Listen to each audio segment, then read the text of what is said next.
Boom, boom, boom. What do we got? Wednesday, March 20th, Tom. Yeah. It's almost the first quarter is almost over, man, and it's going by fast. Well, Wednesday, March 20th also means we're in spring. Now, Yeah. spring has sprung. Can we officially say that? Yes. Spring here for MHI. What is going on, Broncos country? We appreciate you guys for coming on into the stream. We're going to give everybody just a second to hop in. And away we go. It's Wednesday night, which means it's time for another edition of MHI. I'm Luke Patterson. Joined with me as always, Thomas Hall. How you doing, bud? I'm hanging in there, man. Just it's time is ticking down to moving date, so a lot left to do. But yeah, doing well. Just kind of trying to keep up on the Broncos news. I know the free agency frenzy's kind of done. Few things, tidbits coming in here and there, and the draft is coming up, so that's always fun. Speaking of time, the draft is coming up. It is just approximately 1 month away. We're going to find out what the Broncos do for a franchise quarterback, hopefully in the first round, maybe at all. We will get into that. We'll get into some free agency as it relates to the Broncos. The Broncos have a new offensive tackle. We'll let you know who that is today. And they also re signed a linebacker just 48 hours ago. Justin Strnad got pulled back by Sean Payton, that guy that nobody wants to play for. Yeah, well, he's got two Broncos in the same sort of fashion. Will Lutz being one of them, and looks like 12th hour, they're going to sign with another team. Sean Payton lures him back. We will get into that and more. Let's say what's up to folks in the stream, including our very own DVA. What's up, Broncos country? Make sure you hit that like button on the way in, share on all platforms, and subscribe if you have not done so already. Also, be sure to check out Dylan and Ron White every Saturday night at 6 p.m. Mountain for OBV. Was catching those guys last Saturday. It was cool to be in the stream. I tried not to bother them too much because I can get off on tangents, Tom. And if you don't believe me, head on over to my Twitter at Luke Patterson LP. You could reach out to Tom at Thomas Hall NFL and Scott with us as well at Scout Kennedy. David Yonkin, surprise, surprise, first one in with a 199 super. What's up, David? Just wanted to show some love. We really, really appreciate that. Again, guys, super chat, Facebook stars, they help us keep the lights on here at MHI. But it's been an odd free agency, right, Tom? Because the Broncos, they kick things off, they get a defensive tackle, they get a safety, right? It was more of their news was really about departing Broncos, Russell Wilson, Justin Simmons, Josie Jewell. Well, today, shocker, the Broncos made a transaction, and it's a transaction that we don't know a lot about. Offensive tackle Matt Peart, former New York Giants 2020 third round pick, a 1-year contract. What do you expect out of this young guy? Are we looking at a swing backup tackle, or are we looking at a legitimate contender if Garrett Bolles gets traded? Most likely he's going to take the Cam Fleming role is my guess, but a younger version, right? Cam Fleming was around for a little while. He filled in when he needed to, swing tackle. Pert's got that same kind of swing tackle to, go back and forth from left to right. So my guess he's probably not the starter. Probably not going to. I would guess if they're going to get rid of Bolles, they're going to try and replace him with somebody in the draft. So, but hopefully, if need be, he can step in and be an okay starter if necessary. But yeah, he's just kind of been he started a few times for the Giants. He started a few games here and there. I think 2021 may have been his most, but yeah, 2023, he got one start, played in 8 games for the New York Giants. He's had 43 career games under his belt with 7 games started. He's coming out of UConn, right, where he got all AAC honors in 2019. Before the show, you and I are trying to get some information on him because, to be honest, he's not a player I really knew a lot about. You remembered the name, especially coming out of the draft. Offensive tackle's been a position that the Broncos haven't addressed until they need one, almost like every training camp in an emergency pinch. It's good to see him be proactive, but I can see Broncos country and why they're lukewarm on a signing of a journeyman offensive tackle that they don't know a lot about. Well, and the reason why it's all lukewarm is because it's so boring, right? Last year it was they were the big spenders and they went out to try and improve the offensive line right away. But now it's like, oh, you got somebody that we don't really know about. It's super boring. But the thing of it is these are the important pieces too. If you think about it, these role players that provide depth are important for this team going forward. And I think he's only like 26 or 27. He's not very old. If I remember correctly, he's a much younger version of, Cam Fleming's role. So, hopefully he can kind of progress and maybe build his resume here in Denver. Yeah, you're looking for some new blood. You're looking for depth. The Broncos did exceptionally well with their offensive line last year when it came to health, right? I Right. mean, for the large part, they were one of the better units in the NFL when it came to being healthy. Now, some fortune, yes, but I do credit Sean Payton and the Walton Penner ownership group for getting a new athletic training staff in, getting a new nutrition staff in. Whatever they did last year seemed to work a little bit better than what Lauren Landau and the previous coaching staffs have done. And I'm not here to I don't know, for lack of a better word, trash Lauren Landau. The guy knows more about sports and nutrition than we all do for a million lifetimes. But sometimes things get stale. Sometimes the grass is just a little bit greener. And it's nice to see some new blood coming to the team. Tom said it wasn't a very exciting signing. Tell me something exciting, right, about our new offensive tackle, Matt Peart, other than the fact he could be a swing tackle. That's me being very generous with that. He hasn't played a lot of right tackle. I think he's more of a natural left tackle. He was born in Kingston, Jamaica. Tom, that's exciting right there. Exciting. I absolutely love it. The Broncos have a Jamaican offensive tackle. Let's go. The last time the Broncos had an offensive lineman, he was Jamaican and he made all-decade team. Who was it, Thomas Hall? The last all-decade team for the Broncos? The Yep. only one I can remember is Zimmerman, but maybe well, it was like the 2010s decade team, if you will, not like the Orlando Franklin, my guy, my homie. Oh, Big O. He's got some of that Jamaican Canadian in him, right? So, boom. Kathy Schmidl coming in. Very generous super. What's up, Tom, Luke, Scott, and Dylan? Broncos country showing some love. Hopefully you are doing well, Kathy. Happy spring to you and yours. And it's crazy, Tom. We're sitting here. We talked about it at the beginning of the show, March 20th, Easter right around the corner, which means the draft is here. You're seeing pro days. Did you catch any of Caleb Williams' pro day, by the way? I didn't. The only thing I saw was the highlight of the day. Maybe Kathy saw it over on X, and it was Caleb Williams throwing a deep ball at the end, followed by him punting the ball. Keenan Allen was there, new Chicago Bears wide receiver, former Charger. What do you make of this kid, Caleb Williams, who definitely marches to the beat of his own drum? Yeah. I mean, you always see these. You can go back and look at many of these quarterbacks. I mean, Zach Wilson had a highlight reel throw a few times at his pro day. He suckered me into that. He suckered me in, Tom, and it happens every year, to your point. Highlight throws, you fall in love with some good gymnastic tape, if you will. Yeah. And that's just it. Like, let's see what he does in the NFL. That's where the real test is. I didn't watch it. I like it. I'm so busy right now. I didn't get a chance to watch his pro day. I'm sure it was great. I mean, he's got talent. He's got definite talent. He's got, he's got good legs. He's got a good arm. I'm sure it was fun to watch, but like they say, the underwear Olympics, so to speak, type of thing. Yeah. Let's see what he can do in the NFL. There's question marks about him, and that's putting it nicely, I guess. Yeah, there's a lot of question marks, and I was just looking at our offensive tackle room real quick as we breaking news, right? News of the day here in Broncos country. Matt Peart, offensive tackle, formerly with the New York Giants, 3rd-round pick, was signed to a 1-year deal by the Denver Broncos today.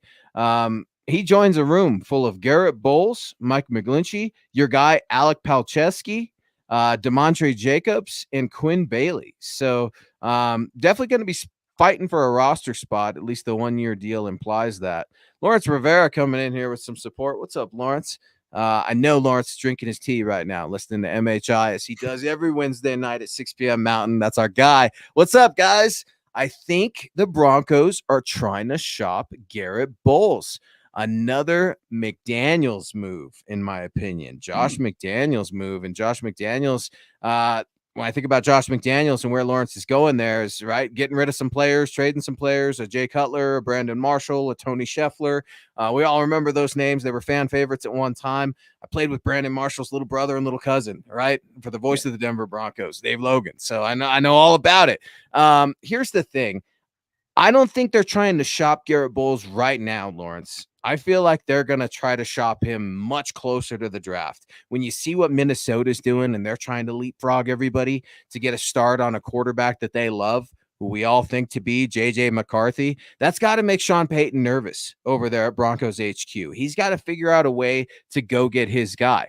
Do we think that Garrett Bolles is going to command the type of capital that fans do, Tom? I would say no, not at all. Otherwise, that deal would have happened. But when you look at what the Broncos have to play with in terms of chips and moving up to draft a quarterback, it's real simple. You have a Garrett Bolles, you have a Cortland Sutton. They're on this tier. Then you have Pat Surtain. He's on this tier and future draft picks. You cannot continue to mortgage the future draft picks at this alarming rate. You have to include a tackle, a wide receiver, maybe even your best corner to put yourself in the position to draft the quarterback you love.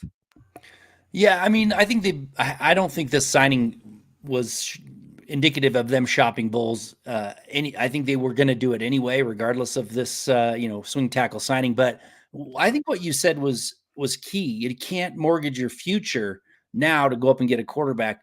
And I think that includes some of your players. Like Pat Surtain is your core player that if you get rid of him, then that's one less player that you already have in the fold that you can grow with and become better with. But a Garrett Bolles is not that. A Garrett Bolles is towards the end of his career. That's not somebody that you can't live without for the future. Now is a good time to get a trade from, even if it's going to hurt, even if you do have to start Matt Peart for a little while, because you shopped him so you could improve your draft position. That's someone you do. Cortland Sutton's another one that I think is right on that cusp. Is he when you look at this team 3 years from now, is he going to be a feature in this team? I don't think so.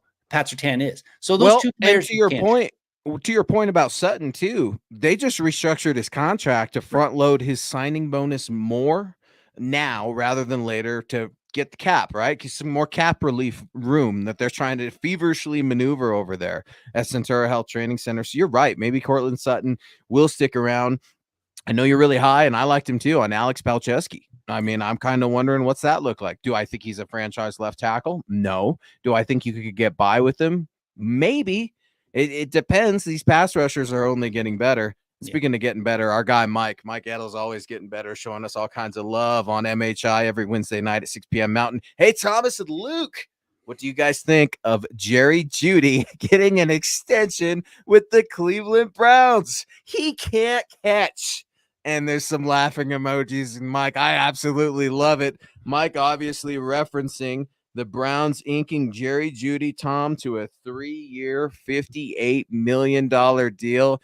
What is your reaction? Because I'm right there with Mike, man. Finally, the Broncos were a year ahead on something. Yeah. No, I was shocked. I was shocked that they gave him that deal already. I mean, he has a lot of potential.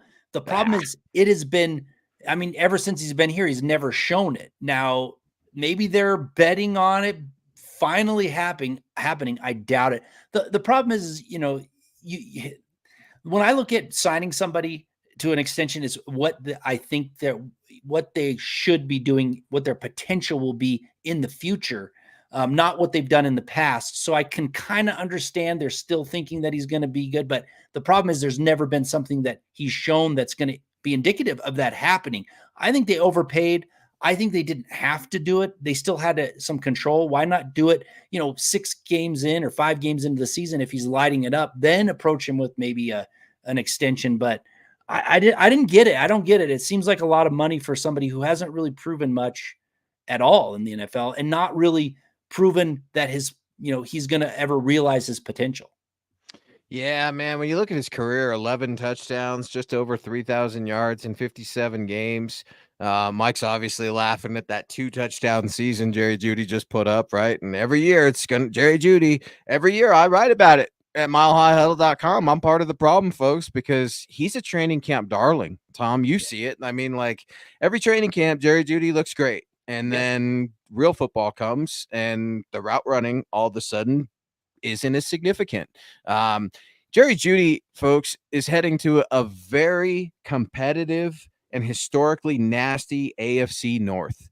And when I think about the Ravens, I think about the Steelers, I think about the Bengals to a certain extent. Man, good luck. You thought the AFC West was rough for Jerry Jeudy. Wait till you get a load of that Pittsburgh defense that's getting revamped over there under Mike Tomlin. No, It's it's an interesting thing that happened. I mean, the Browns do crazy things, obviously, so they're doing like that Payton here. on Watson and trade for a guy that's a creep in the first place, and then double down, triple down. I mean, that's gonna work. Tom, sell me on that. Cleveland Browns fans aren't buying it. Okay, even Deshaun Watson and Jerry Jeudy. That's gonna bring you back to the playoffs. Joe Flacco brought the Browns to the playoffs. Okay. And I'll just point out one thing that makes me think that Jerry Jeudy's never really going to realize his potential. People were pointing out that he was wide open and it was all Russ's fault, blah, blah, blah. And yeah, he was missing him. But that very next game, when everybody was pointing it out, he's wide open, the coaches were talking about it, they threw a couple deep balls to him and he just flat out dropped them. Right? I mean, there's your chance to prove that it wasn't you. It's been the quarterbacks, and then he drops those deep passes. And I just don't know if he's got it all up here where it counts. Like he doesn't have the mental makeup to like really thrive in the NFL. He's got the talent, but it takes more than that in the NFL. Well, and didn't I just see Mike Vrabel is somehow associated with the Browns? Like, could you imagine like a Kevin Stefanski getting fired or something like that? A Mike Vrabel being an interim? You think Mike Vrabel would get along with Jerry Jeudy? And I know that's a big shot in the dark because Mike Vrabel's a defensive coach, obviously.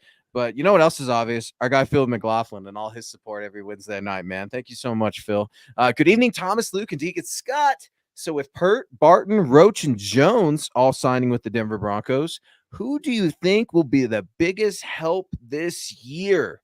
Fantastic question, Phil. Buckham, MHH for life, and Broncos for life. That is a fantastic question. I got to go with Brandon Jones, right? Immediately. You're looking at a defensive secondary that's being reworked, revamped, rebuilt, whatever you want to call it. It's PJ Locke, Caden Stearns, and Brandon Jones. It's the Texas Longhorn show, folks. Any Texas fans in the house, hook them, I guess, because these guys are that's the lineup that Sean Payton, Vance Joseph, and George Payton have identified as the best recipe for success. Brandon Jones is not Justin Simmons, okay? I think he's a nice player. I think they got him for a decent price.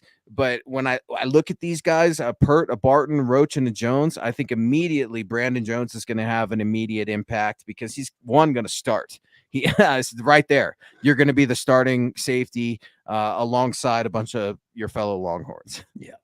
I mean, I love Barton. Don't get me wrong, or Burton, I guess. When they signed him last year, re-signed him again. I think he's referring to the fullback that they re-signed that played, but maybe I missed something and it's a Barton. Burton. Yeah. Michael Burton. Michael Burton.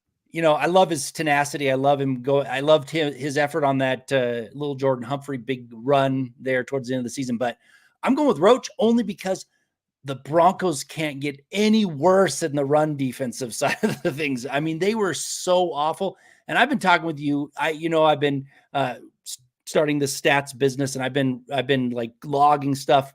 And it seems like every time I look at the defensive line of the Broncos as I'm watching to get the sample data, it's like people getting pushed around, negative yard, negative 2 yards pushed back. It's like, man, we got to have some beef in that defensive line and not get pushed around. And I'm hoping that gotcha. Sorry, Cody Barton. Well, no, and I was confused too because they did bring back Michael Burton too. So DTR, dude, Broncos country again, man. Thank you for having our back and cleaning that up. DTR, huge shout out to you. Yeah, thank you. But yeah, the run game defense needs to improve, and that's just they can't go anywhere but up from where they were basically. So Roach will be a part of that if they do improve. Well, we're reacting to the news of the day here on MHI, right? The Broncos signed offensive tackle Matt Peart from the New York Giants. Swing tackle, going to compete for a backup role, maybe even a practice squad role. Then again, maybe a Garrett Bolles gets moved in a effort, a hope, a prayer to try to leapfrog some teams to go get your quarterback. We're wrapping everything Denver Broncos, and Justin Strnad re-signing with the Broncos came this close to signing with Evero, his former defensive coordinator down there, and his good buddy Josie Jewell, who just went down to the Carolina Panthers. Sean Payton said, just like you did to Will Lutz, brought him on back. And we're reacting to that and more. Mike over in Keogh, our guy. What a show of support. An absolute force. Good evening, Luke and Thomas on the Mile High Insiders. Go Broncos. And what's up, Mike? We really, really appreciate you, man. Every Wednesday night, Mike over in Keogh is showing up and showing out.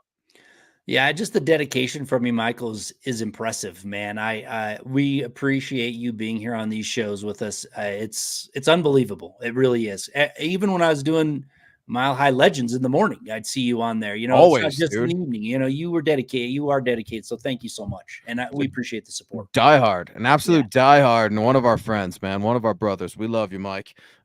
Speaking of another one of our brothers, he's coming right back. Our guy Phil McLaughlin, another one of those guys, dude. We can't thank you enough. Your support is truly humbling. And speaking of humbling, Phil, of course, man, really appreciate you bringing this up. Rest in peace, Steve Tensi. And Steve Tensi was a former Denver Bronco quarterback who passed away this week at the age of 81. Phil actually saw him play back in the real days for the Broncos. And thoughts and prayers to the Tensi family. I definitely read the obituary or the article, at least from the team website. It seemed like Steve Tensi had a very long and happy life. Yeah, and I mean, he was a quarterback. I mean, not a great quarterback. The Broncos weren't very good back then from, 67 to 70, but he started, 30 some games back then. He was the starter for the team. And, it's a sad thing to see, these older Broncos kind of pass away. And the problem I have with it is that they don't live on. The legacy of the old Broncos, they just doesn't live on any longer. And, that's what I tried to do with Legends, is to kind of keep that history alive. But it is a bummer, and rest in peace for sure. Well, and to your point, that is still alive. Reach out to Legends on Spotify. Not reach out, but you could still catch every Legends podcast that we have up right now on Spotify, wherever you get your podcast. Some of those legends include Carl Mecklenburg stopping by the show, Justin Simmons. The list can go on and on. I don't have all day to promote your successful show, Tom. So stop plugging it already. But no, Phil, we really, really appreciate that, man. We were definitely wanting to bring that up during this show. And Broncos country, man, so classy, right? To bring that up, Phil, and try to shed some light on Steve Tensi. And I know the Steve Tensi family, I would hope that they would appreciate that as well. Who doesn't appreciate this is Jerry Jeudy, Mike. Doesn't appreciate it. Mike coming back in, doubling down on his Jerry Jeudy love, saying that Jerry Jeudy is a turd in the punch bowl. I love the show, guys. And Mike, we love you. Thank you so much for the support. Here's the thing, man. It's not to say that Jerry Jeudy can't go on. It's not to say that he can't succeed. But I always like to ask people they're just so hamstrung to the idea that a player can move on from this franchise and do well. I like to ask them, though, too, Russell Wilson fans, Jerry Jeudy fans, claim your stake. Well, what do you think these guys are going to do? I'm talking touchdowns, interceptions. I'm talking games, win-loss record. I mean, I've been wrong all the time. I'm not going to hold you to it. But then again, don't come back at me if they do have success saying, look, you said they weren't going to. Well, we all got to plant our flag in the ship. I'm out on Russell Wilson. I'm out on Jerry Jeudy. And I was out on him, Tom, before a lot of people were years ago. Yeah, I'm with you, man. We've talked about Jerry Jeudy at length on here, and poked fun at him with his antics and whatnot. There have been players who've moved on and had better careers. It's happened, I mean, it's happened right here in Denver. The problem is I just don't see where it's going to come from. There was different coaches, different quarterback. I just don't see where he's going to come from. But I don't know, man. It could happen. He could catch fire and be good for him, right? Good. I'm glad, and I'm sure he'll poke fun at the Broncos. Why didn't you do that here? You were a first round pick. You were supposed to be like Jerry Rice incarnate, right? In terms of like the route running ability and all this other stuff, I would be very disappointed, just like Russell Wilson too. I mean, you're exactly right. You can't predict the future, but oh man, I don't think Cleveland needed to sign that deal, like you No. said. Um, Wait and see, wait and see if he could play, with your team. That's all. I mean, it was like, why? Just kind of like, I mean, I think the Russell Wilson deal was a little different because I think it was, he said that, I mean, we have no proof of that, but it was kind of a deal. I'm coming if you re-sign me. I don't think Jerry Jeudy had that kind of leverage. No, and to your point, maybe Jerry Jeudy saw the writing on the wall. Like, I need to accept what this team gives me now because I am coming to an AFC North. I am coming with a Deshaun Watson. Maybe things aren't going to get better. Maybe things are going to continue to compound and get a little bit worse. I mean, it makes sense. You got to try to secure a bag. I know he's a dad. I know he's a husband, right? I mean, you got to take care of you and yours. But the Cleveland Browns and Jerry Jeudy, hell yeah. You guys deserve each other. Yeah. Mike Edel coming back in, a generous 10 super. Thank you, Mike. I'm Mikey, and I get respect. Is this a deep draft for offensive tackles? It seems like a tackle takes a year or so to develop. I'm really missing legends. Well, thank you for that. I miss doing it too. I really do. But sometimes you just got to move on to other things. But yeah, I'll answer the best I can. I don't know if it's a deep draft, but there are some really good ones, I think, in the first round, early first round, that I would be willing to take a shot at because I think some of them are probably ready to step in and start. They might have their growing pains, but I don't know how deep it is, though. I don't know if you can find a really good one in the third round. Maybe you luck into one, but yeah, some of the top tackles look pretty good. Yeah, right. You think of the Notre Dame kid, the Washington kid. Yeah. I mean, like, yeah, you're exactly right. And Oregon Tom's been State talking. guy, man. Yeah, Tom's been talking about this stuff because he's like trying to talk me out of quarterback in the first round because it's such a damn risk. And he's right. It is a risk. But then again, man, we need to take some risks. Sean Payton, he's not exactly conservative when it comes to making moves and playing this chess match that is the NFL. Mike, I love it, dude, because Mike's hitting on a point. Offensive tackle. We've got a whole room full of them now that Matt Peart is here, but can any of them start? I mean, Mike McGlincy, are we just completely sold on the right tackle? I know they overpaid on him too, Tom, but I mean, false start, sack. I mean, a lot of those are on Russell Wilson, but the false starts, you can't get after team 3 for that. Yeah. Well, and I mean, I don't think they're going to do it because they paid a lot of money for McGlincy, and if he doesn't improve, they need to make a change, right? Say they do jettison Bolles and they don't have an option over there.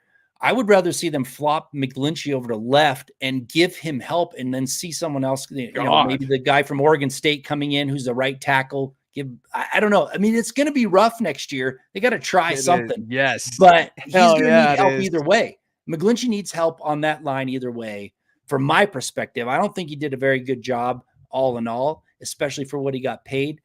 Give somebody else a shot to see. And Palczewski's not a left tackle. He hasn't played left tackle since high school. He's been a right tackle since college and all through college. So I don't know if he can flop over there. McGlincy could. He's played it. But either way, it's not a great picture. But if Mike McGlincy comes out and is playing the start the season as he did last season, you got to figure out a change. No matter how much he's paid, you've got to figure out a different option. When the Shanahan offense says no to an offensive lineman, you should probably take a look at that. I mean, just saying, they got to be able to move, they got to be disciplined, and they need to be prepared. I think Mike McGlincy is prepared, but I wonder how well can he move. I wonder, based off of what I saw last year. I mean, he needs a renaissance year. Tom, he needs to live up to that contract. Gary Palmer coming in. GLP, one of our very own MHH Mount Rushmore superstar. Thank you, guys. I love the Broncos. All we can do to make our team. All the best. Jerry Jeudy, good luck. Gary, absolutely love it, man. Gary doesn't have any sour grapes over Jerry Jeudy, right? Wants him to do well. He's a Cleveland Brown, for crying out loud, right? He probably needs all the help he can get. I know the Browns made the postseason and the Broncos haven't since like 100 years ago. I know, but we're allowed to be bitter a little bit, Gary. So thank you for rolling with us, man. Every Wednesday night, Gary's another one of those guys, man. Just absolutely die hard, and you humble us a lot, man. Really, really appreciate you. The one and only GLP. Yeah. Thank you for that. And I'll tell you, man, I have a hard time poking fun at Cleveland Browns fans only because they're so dedicated. They've had such misery for so long. I feel kind of bad for them. Plus, as a Broncos fan, we've really stuck it to them, back when they were actually pretty good. So it's hard for me to poke too much fun at them. But yeah, I hope that they're terrible because they're not the Broncos. So. No, yeah, I do too. And Phil, I hope you hope Jerry Jeudy's terrible in Cleveland as well. Phil coming back in. Phil McLaughlin. I read a mock by NFL's Daniel Jeremiah showing the Broncos taking Jared Verse at 12. I thought it was Brock Bowers, the Georgia tight end, right at 12, but maybe I'm wrong. Sometimes we all get these things mixed up. Phil, how the hell do we keep up with all these mocks? Tom, I mean, I don't know how. Usually I'm usually more plugged in, right, with some of these mocks in previous years. Had some stuff going on with the family, right? So I've taken a step back this year, but I'll be right back into it next year. Here's what I do know. JJ McCarthy, he was mocked to the Denver Broncos. In fact, the Denver Broncos traded up with the Tennessee Titans in a mock draft by Pro Football Network's very own Ian Cummings. I've been around Ian. I've scouted with Ian on the road before. I've got that article up on milehighhuddle.com. It's interesting because JJ McCarthy is just climbing, Phil. Right. I mean, he is just getting hotter and hotter. The Minnesota Vikings are in love with him. The Giants are in love with him. It's going to be tough to get one of these guys, and it's truly going to be expensive. But Daniel Jeremiah, the Move the Sticks podcast, man, is one of the best, right? DJ is just absolutely one of the best, one of the most respected minds in the game. So, Phil, I can see why you're going to Daniel Jeremiah to see. But you know what I don't do, Tom, and maybe we should start, and maybe the experts actually do they ever go back afterwards to check these mocks and we're like ensuring accuracy? Because I know it happens at the end of the draft sometimes and guys retweet their own stuff. I've been guilty of it, but it's so hard to tell what these teams are going to do. I don't think these teams know what they're going to do half the time. Sometimes you've got a warmonger like a Jerry Jones who says, damn it, we're doing this. Sometimes you've got other teams where the room is completely divided and maybe you're waiting on the owner to make the call. I mean, it is truly a lottery, so to speak. Or sometimes you get a face mask, a gas mask incident right before the draft and somebody falls. You never know. I'll tell you, they do, like, some people go back and like grade and see who is the most accurate, who got the most right picks and everything. But I'll tell you, I was trying to do predictive analytics on the draft about, I don't know, it was like 8 years or 9 years ago. And that you just can't predict it. It's one of those things that are unpredictable because you never know what somebody's going to do. You never do. And so they're fun. Mock drafts are really fun.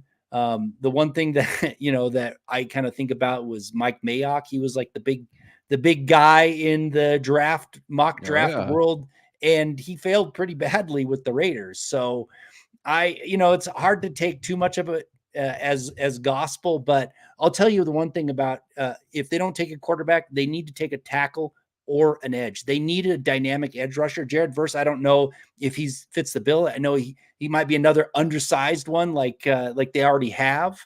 Nick Benito, Jonathan Cooper. I mean, take your pick. We got him. They have to get a dynamic edge rusher, and they've got to get more pressure on the quarterback. They got to get more sacks, and I think they were lacking too much in that last year, especially from the edge. So I mean, I could see why that pick is there. I just don't know if he's that answer. I don't know if he's that answer. Well, and maybe to your point there, Tom, that's the reason why you don't trade Pat Surtain. You don't have edge rushers in the chamber that are going to be forcing quarterbacks to stare down the gun barrel, so to speak. You don't. The Broncos don't have it. I mean, Randy Gregory out there. What, did he go with the Seahawks yet? I know they were close on the deal. San Francisco didn't even want him anymore. I mean, you see a Chase Young with a broken neck in New Orleans getting surgery. I mean, these guys are tough to come by. Sometimes they're overdrafted. Sometimes they're overpaid, whether that be a free agency or the draft. The Broncos know all about it. William James Baker, WJB, our absolute guy from across the pond. My favorite two presenters, London Broncos calling. Guys, tell me I feel. Trade back. Tell me how you feel. You trade back to 18, pick number 18, and get some second round and third round picks. Then let's worry about quarterback the next draft. You could possibly get a Bo Nix and see what happens. Side note, I miss Derek Wolfe. First player I loved when I found the Broncos. A lot there, man. Really, really appreciate it. Derek Wolf's a good dude, man. I've got to spend some time around Derek, and he's a good family man. He's as crazy as he seems, but he's an absolute dog. And watching him play football was a lot of fun. Super Bowl 50. We'll always have that. I can't stand the thought, brother, of moving backwards. I can't. That's a George Payton move, not a Sean Payton move. Sean runs this show. Period. The Walton Penner ownership group traded for him, signed him to a fat contract because of who he is, and who he is a strong leader who gets his way. Well, we're going to see how strong Sean Payton is when he gets his way. And that way, the only way, this is the way, as we end every show here on MHI, is to trade up and go get your guy. I hear you. I like Shedeur Sanders too, man. I wonder what he's going to do for our CU Buffs here this fall. I wonder what he's going to do next spring in the draft, right? But you can't continue to wait. This fan base is hungry, Tom. I think they trade back only if the board just does not fall their way. They can't get a trade partner. Everybody that they want is taken. The quarterbacks, so to speak, and they're like, okay, we need to trade back. I see that happening. I like trading back only because you get more arrows in your quiver. It is kind of a crapshoot. You need to take more shots at it. But I think you're right too. Go get your quarterback this year, because I don't know if the quarterbacks next year are, there's this many good ones, first rounders that are out there. You got to take your shot.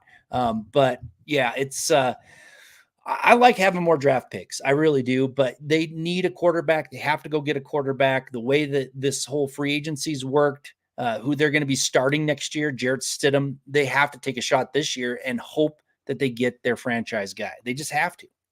Well, and speaking of taking a shot at a franchise guy, the Broncos, Tom, they took a shot at Kirk Cousins, believe it or not. Yeah. And I know, crazy, right? The same Kirk Cousins that went to Scott's Falcons. You can read about that and more. I've got an article up on that. Might surprise you, right? With some of the details. We know that was probably a pipe dream, but Albert Breer's original article from SI shed some interesting light on it. You could read about that at milehighhuddle.com. Riptie coming in. What's up, Rip? Appreciate you being patient, and thank you for the support, brother. Today's signing has nothing to do with Garrett Bolles and everything to do with Cam Fleming, in my opinion. And Riptie is echoing what Tom said at the top of the show. He said this very thing, Rip, so you're spot on. Again, Rip is mentioning that the news of the day out here in Broncos country is that they signed a new offensive tackle, a swing tackle, if you will, in Matt Peart, former New York Giant, who was born in Kingston, Jamaica, third-round pick in the 2020 draft out of UConn. He was a 2019 All-AAC player. A lot to be desired, but an opportunity to try to develop. You try to figure out, how do you relate that to Cam Fleming's role? Well, you've got a heavy offensive tackle room with a Quinn Bailey, Garrett Bolles, Demontre Jacobs, Mike McGlincy, and Alex Palczewski. Now Matt Peart joins the party. It's time to compete for some jobs. Yeah. And the one thing nice about Matt Peart, he's 26. He's still got room to develop. So, I mean, it does take time for offensive tackles, offensive linemen to develop in the NFL. So maybe they do see it as a development for the future. At 26, he's got 4 or 5 years, that he can still play at a pretty decent level if he takes that next step. But, so far we haven't, nobody's seen it. So we don't know. We don't know if he's able to do it, but he's got the, he's got the size. The size seems pretty good. Seems like maybe he could fill in if need be, and who knows, maybe develop. I was just going to say, I'm feverishly scrolling through the team roster right now. I think he's the biggest offensive lineman in terms of weight, and he's got 3 pounds on Mike McGlincy. So he's 318, 6'7", 318. So a shorty joining the Denver Broncos. David Yonka coming back in. What's up, David? Thank you so much, man, for all the support. You've been very active tonight, as always. Remember, we had bad coaching for years. It's time for the Broncos to slow down. It's going to take time to build a winning team. Go Broncos. And I think David is echoing what you just said, Tom. I mean, you're talking to me about developing a tackle, and Rip is talking to me about developing a tackle. When is the last time the Broncos developed a tackle? I would say Garrett Bolles. It was an on-the-job training kind of a thing, and it didn't go so well for the first part of his career. Got better, earned himself a contract, but he's in the regression part of his career right now. Every player gets there. It would be refreshing Tom, if you and David were right, and the Broncos are actually thinking 2 seasons ahead now and trying to get reclamation, reinvent a guy. I mean, develop, cook, do something with him, right? Yeah. And the problem too with Bolles was he was old when he came out. So even though he took a while to develop, he was already starting a few years past where other offensive tackles come in typically. So he didn't have as much room to develop and then, get that next contract and still be good for a while. He's really kind of at the going on the downside of his career, unfortunately. The only thing I love David's philosophy here and talking about it. Problem is this league now has gotten to be, if you don't win right away, you're gone. It's a very short term for coaches, even coaches who have had a past history of being good. They're on a short leash. So yes, there is time to slow down and rebuild and try and make and I think what they're doing right now, rebuilding the way they are, I think gives Sean Payton a little bit more time, but it's not a huge amount of time. They're not going to they're not going to have a lot of patience, I don't think. I think in a couple of years that you got to start showing some wins, or he may not be around, unfortunately. Yeah, next season has to be above 500. Period. I don't think it will. Well, the expectation is that it had better be. That's probably coming from ownership. I mean, they've sunk tons of dollars and dimes into this franchise, and yeah, they're still making a nice ROI, right? Let's not feel bad for the Walton Penner ownership group, but I respect that they're dumping money into this team. Yeah. I'm sure they're waiting for that expectation to finally be fulfilled. And GLP coming back in, speaking of patience, man, Gary's one of the most patient people I think we know. A very generous super. I would be okay either way, but the Broncos need to trade up for a quarterback. Yeah. I add that last part. Gary's saying we need a quarterback, but he knows Gary doesn't want Ryan Tannehill, right? Neither do I. We'd be all right with it, I guess, but you're already going with Jarrett Stidham. I think you got to trade up. I think you got to get a quarterback. For what it's worth, it's the time of lying, right? It's pro football. It's the draft, pre-draft, so everybody's talking out of their you-know-what. People that I know in the scouting industry, people that I'm familiar with, are really mocking 2 guys to Sean Payton a lot. And so I'm not necessarily my guys, but you hear Drake May and JJ McCarthy's name continue to come back up. I've been really high on Jaden Daniels and JJ McCarthy. You start to wonder what's going to happen with the wide receivers. Could a wide receiver go earlier than we think? I mean, Tom, crazier things have happened. We think there's going to be an early run on quarterbacks. Would you trade up now, or would you trade up later if you're the Denver Broncos and you found your guy? I would trade up now because like I said earlier, you don't have time to wait around. Like it's win now. And I said earlier, you've got a month. You've got a month relatively. So why would you trade today as opposed to? Oh, you mean trade up? I'm sorry. I thought you meant next year. No. You're good. Year. So right now, as we sit, we're just a few days into spring. It's Wednesday, March 20th. Yeah. We're approximately 1 month from the NFL draft. You have you're Sean Payton, Tom. You have Jarrett Stidham on your roster and Ben DiNucci. You found your guy. You don't need to tell me who that guy is. Do you wait to work the phones and trade up, or do you try to make this deal happen today? Well, there's no rush right now. And I mean, I guess if someone trades up now to jump over you, then yeah, you're kind of lost. But I think it's the day of where they're sitting. I don't think they can trade all the way up to like 3. I don't know if they have the firepower unless they trade Strnad. I think you kind of wait to see how it goes for the first couple picks, then you make your move. Because if the guy that you wanted is drafted number 2, you're not going to get up there. You weren't going to get up there to get him anyway. So why make the move now? Plus, you still got to make some moves in order to get the capital to kind of move up as it is, right? Unless you want to, like you said, you want to trade your future picks, which is going to really hurt down the road. I think you can wait and see how it falls for the first few picks. Because like you said, what if the quarterback goes number 1 and number 2, and then you see Marvin Harrison Jr. go, and then maybe an offensive tackle, then you're not spending as much to jump up. So right. I don't know. I mean, it's a hard guessing game for sure. And we'll see. What happens. And you're exactly right with the guessing game, Tom. And there's some gamesmanship in it, right? Because you don't want people to know, but they kind of know. Everybody knows the Broncos are in need of a quarterback, right? Everybody knows Sean Payton probably wants to draft this brand new mold of Play-Doh or clay or whatever it is. And he wants to be the one to mold it and turn it into something that everyone could say, wow, we were wrong. We want that. Sean did it. That's got to be the plan. The Broncos have never drafted, developed, or identified a franchise quarterback. Yeah. Are they going to do it here in 2024? I don't know. It's an exciting time. It's scary. It's exciting. I'm going to play devil's advocate, right, Tom? You said you could wait till draft day to trade, which I think the Broncos are going to do. Let me just play devil's advocate. Here's why you trade today.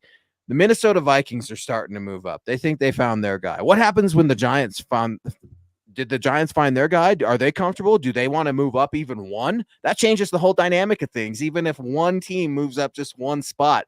Do you want to force your hand and trade up now and let everybody know and still have the possibility of being leapfrogged without all that extra draft capital, without those players? Then you're locked in.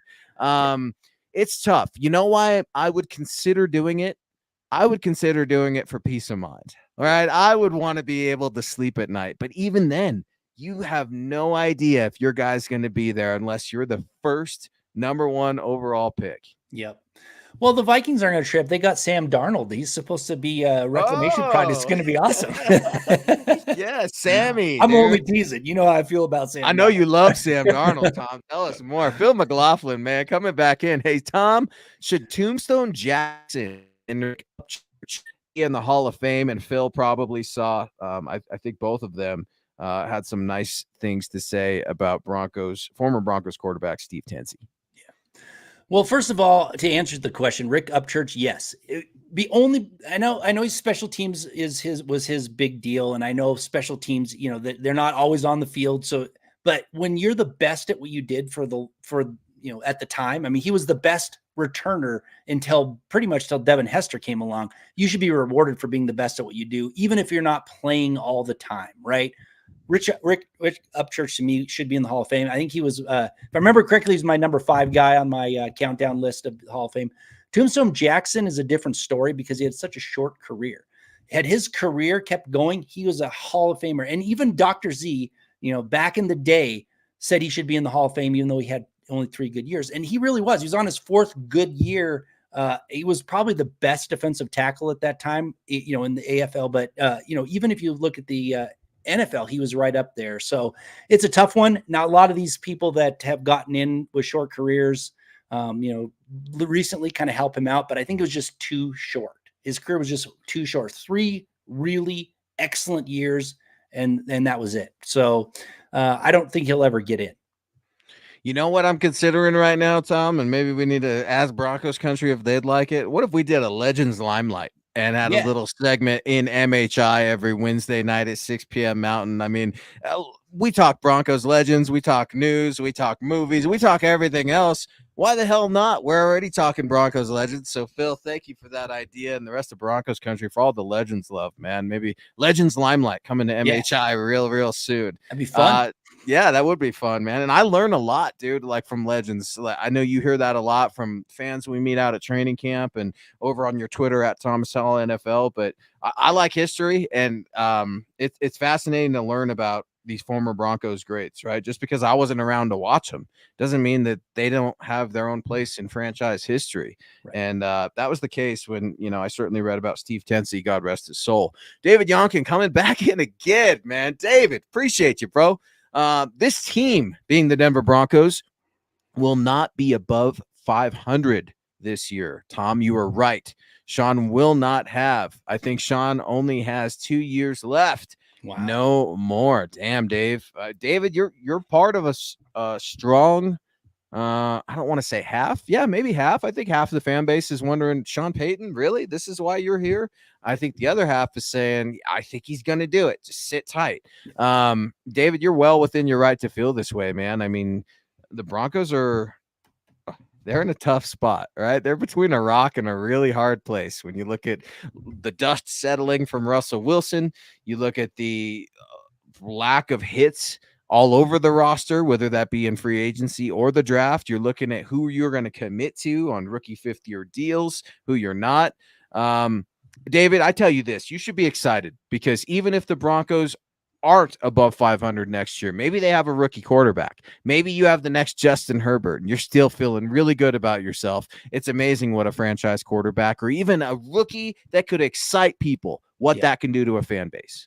And I'll say, I think to answer your question or talk about it, I appreciate the support. I think he's got 3 years left because of all of this kind of rebuild that's happening, jettisoning these players. You'll see a few more. I think it buys him 3 years, unless the next two are a disaster.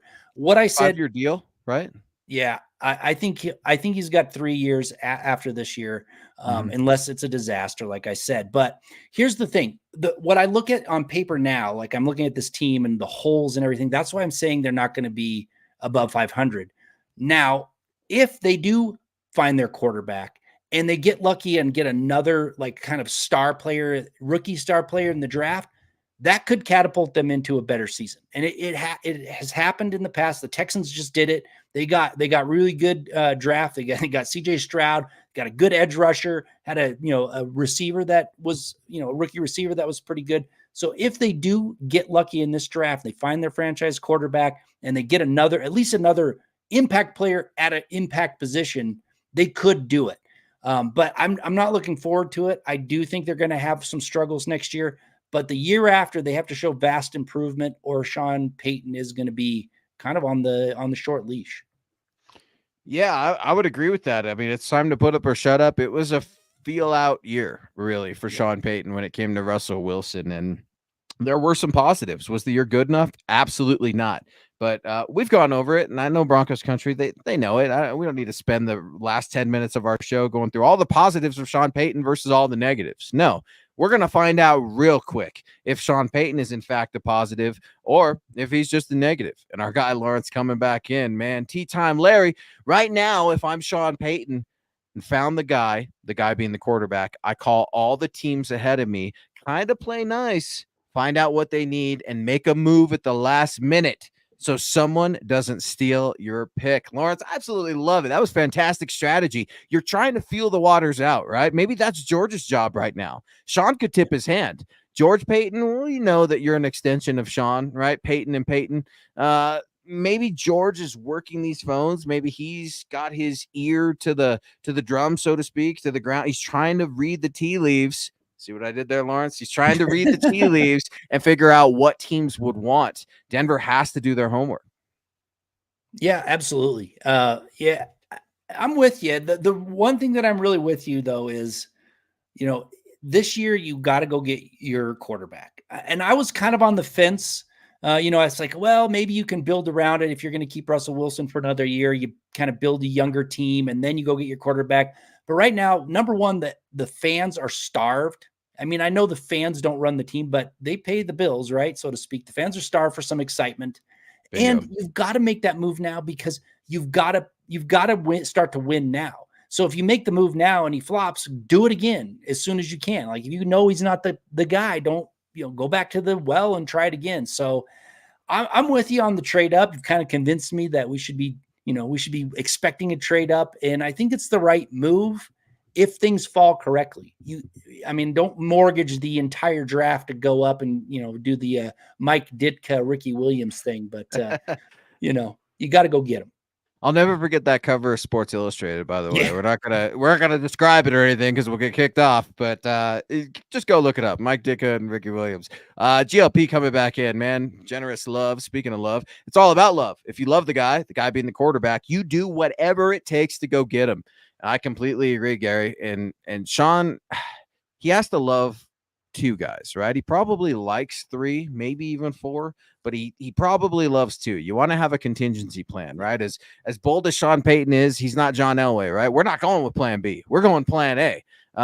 Sean needs a plan B when it comes to the NFL draft. Gary, you're exactly right, man. If you love him, you got to go get him, but holy cow, it will be expensive. And that's what Broncos country is worried about. I mean, that's what you've tried to caution me on. And I'm proud, I think, of myself and Broncos country. We're getting to Tom. He's coming around. He should expect the team to trade up. He's not willing to commit, saying that that's the right move yet. We got to figure out where the Broncos get and who the Broncos get. And that's a big one, right? And Andriano X90 coming in a 199 super. What do you guys think it would take for the Broncos to get to number 4. Man, number 4, they might as well be on the moon. But I see where you're going, right? I mean, from pick 12 to number 4, let's say you just got to have a Jaden Daniels, and he's there, right? You got to give up everything. You got to give up everything. The Cardinals right there. I think the Cardinals want Marvin Harrison, right? I think they want a wide receiver. That's kind of their MO right now. They need to figure out, do they have anybody that can really catch the ball other than a Trey McBride from CSU for the Cardinals? It's tough. You also look at the other kid, right? Neighbors. He's also the wide receiver out of LSU. He's getting a lot of love too. So what do I think it would get? I think it would take your 2 number 1s, probably a number 2, and Pat Surtain if you want to get there.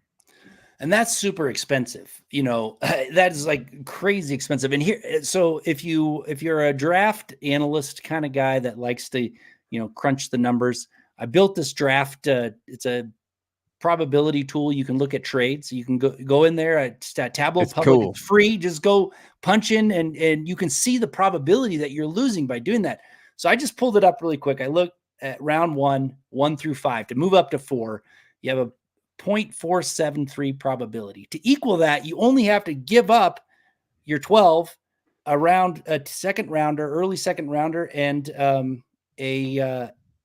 sorry, can't see it, and a later round pick in probability. But then you're going to get a pretty close equivalent value. Problem is, there's no team that would do that. You're going to trade a heck of a lot more. So you got to figure that out. Now, if you're trading 3, first rounders to get up there, you're losing a ton of probability of selecting an impact player by doing that. And one that you have if you got to trade with Surtain.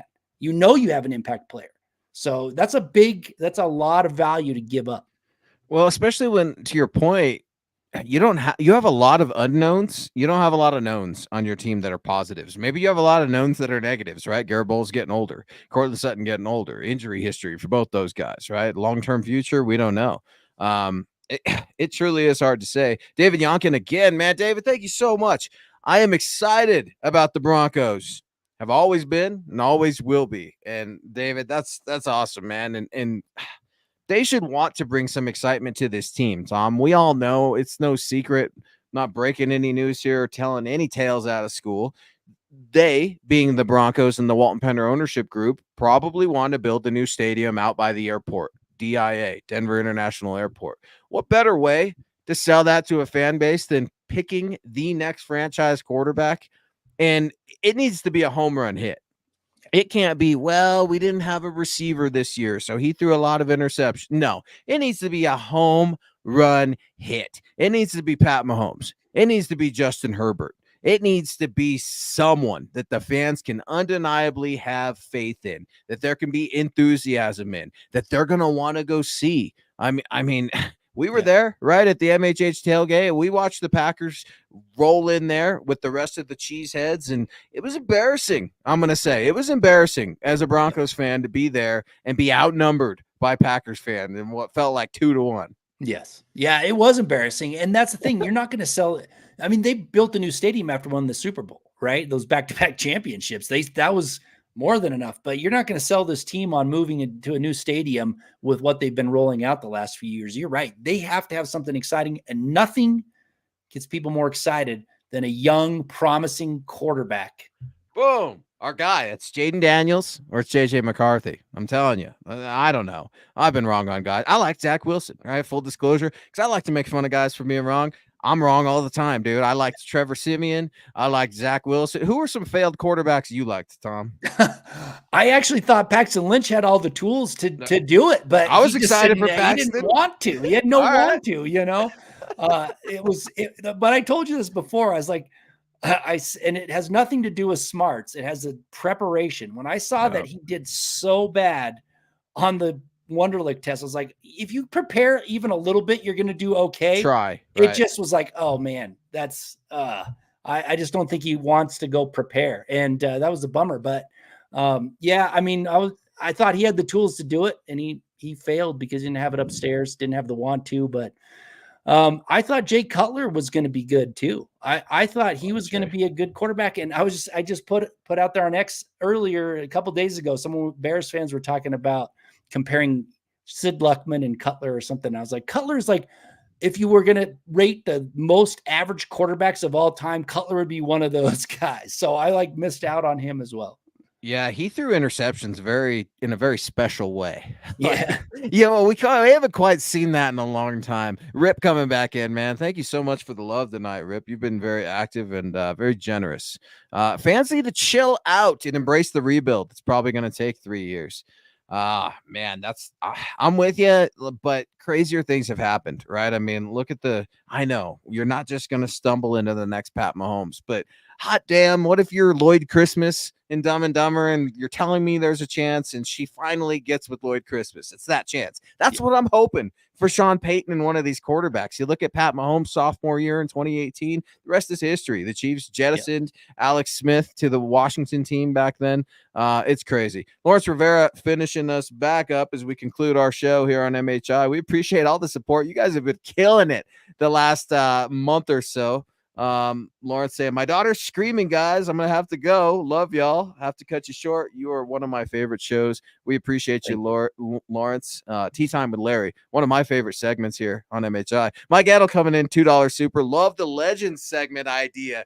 Go Broncos, go MHI again. We're kicking around the idea of maybe a Legends limelight for a few minutes here every Wednesday night at 6 p.m. Mountain. And Michael Renquillo, man, as always, you're great. Great show tonight, Luke and Thomas and Scott and the Mile High Insiders, and go Broncos. Really appreciate the support. You guys have been firing on all cylinders the last few weeks. It helps us way more than you know in a very busy season, in a very busy and complicated life. Wednesday night at 6 p.m., man, it's my therapy. I need it. Yeah, thank you for all the support. Loved it. It's wonderful. But also thank you for being here to talk with us. It's it's just a lot of fun. It's been great comments, great questions, thought-provoking, and I loved it. Yeah, a lot of fun. If we didn't get to you guys and you want to talk football, please do. Reach out to Tom at Thomas Hall NFL. Slide into his DMs, as the kids would say. Yours truly at Luke Patterson LP, at Scout Kennedy as well. Plenty of Falcons talk to get into with those guys, Nick and Scott. They got a new franchise quarterback. We were talking about it just before the show.